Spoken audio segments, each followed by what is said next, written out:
Look, I know the first few weeks have been rough, and fans have been piling on, but this defense just got a real facelift, and that changes everything.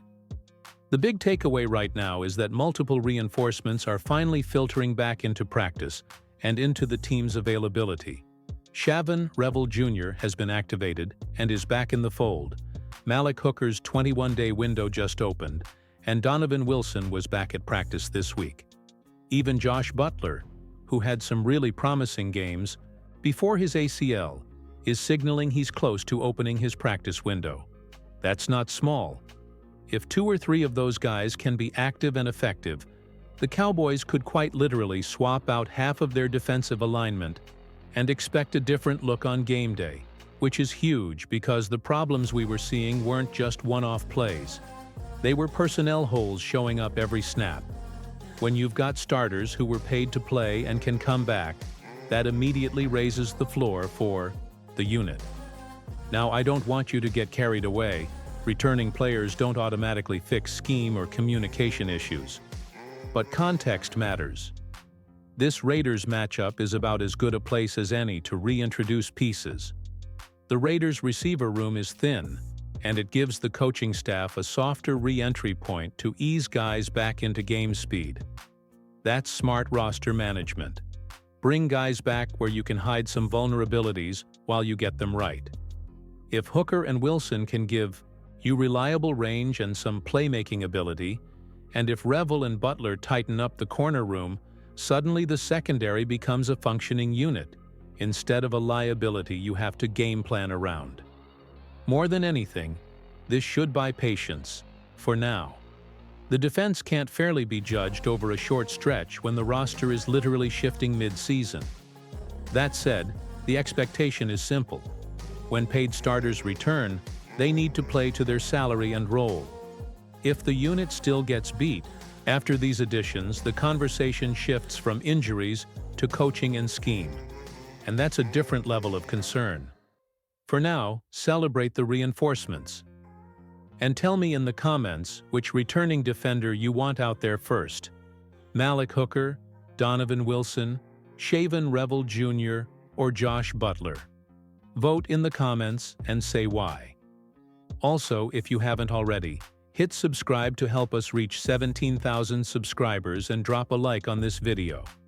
It really helps the channel stay loud on Cowboys news. Alright, now let's talk offense. Because Brian Schottenheimer just threw a grenade into the offensive line room by announcing an open competition at right tackle. And honestly, it's the move a lot of fans have been begging for.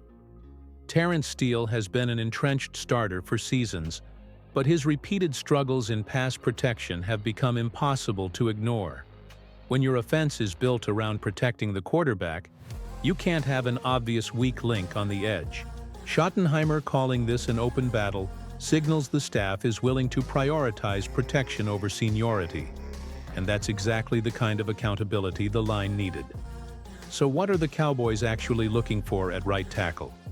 First and foremost, consistent pass sets and clean footwork.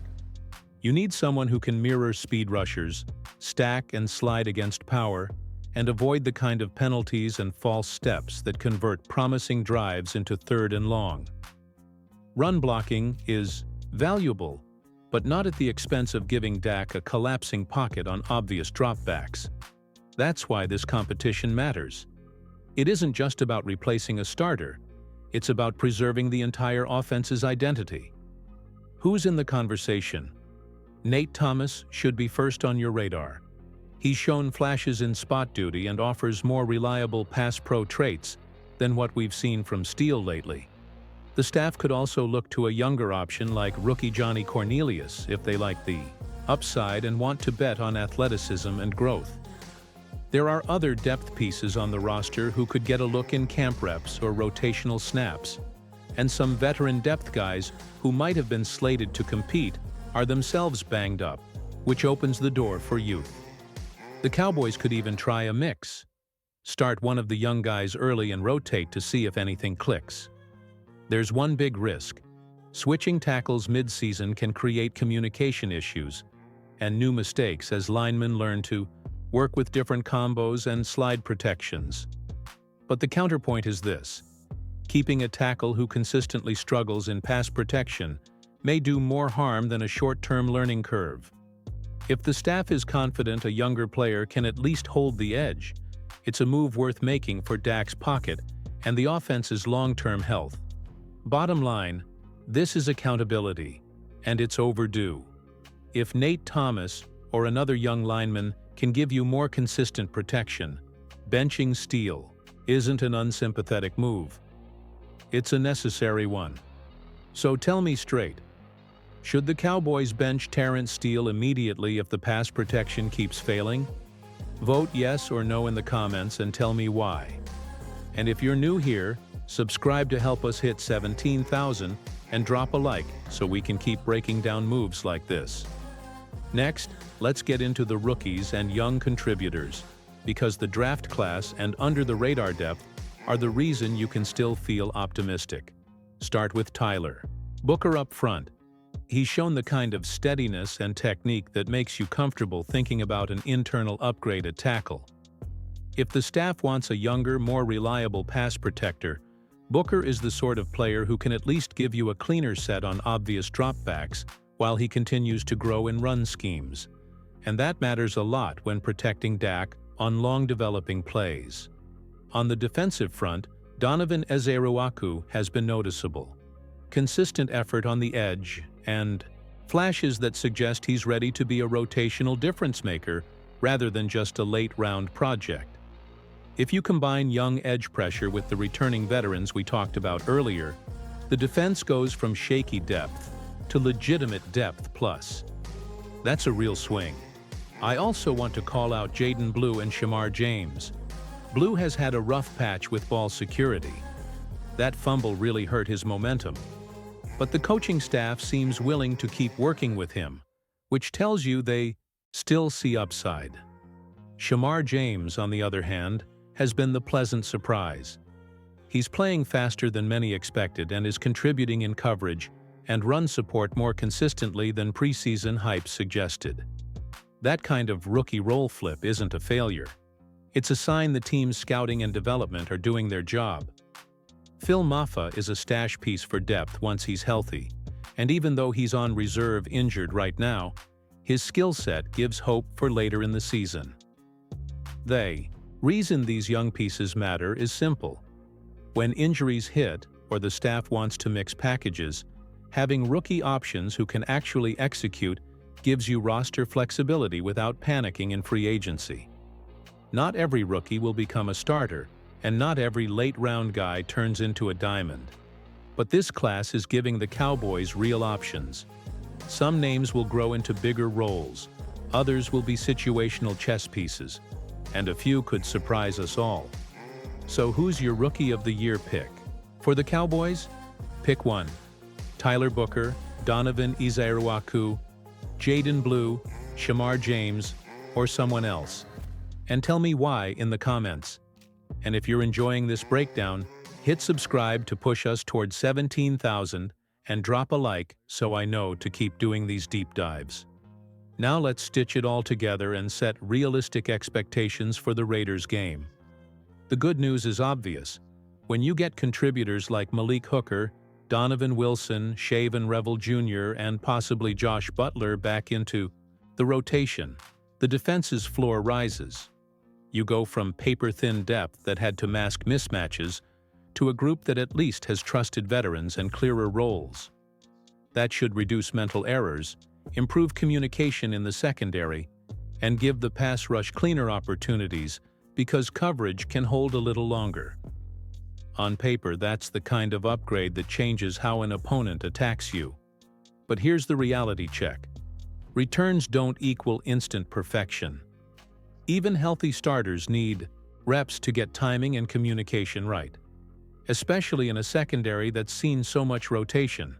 If those veterans come back and immediately play like themselves, great. This team looks a lot better. If they're rusty or the scheme still doesn't fit what those guys do best, you could see the same issues recur. That's why the Raiders' game matters as a measuring point.